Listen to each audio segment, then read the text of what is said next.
Salve galera, estamos aqui hoje para testar esse pratinho aqui. Esse aqui é um Zeus Espiral, tá?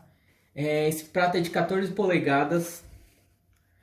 Esse aqui é o top, esse é o bottom, tá? Esse aqui é um pouco mais pesado que o top.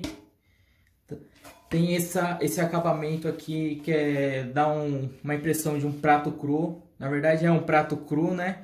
Que vem o torneamento aqui, faz essas listras bem legais aqui, tá? Esse é um prato em B20 e vamos sacar o som dele aí.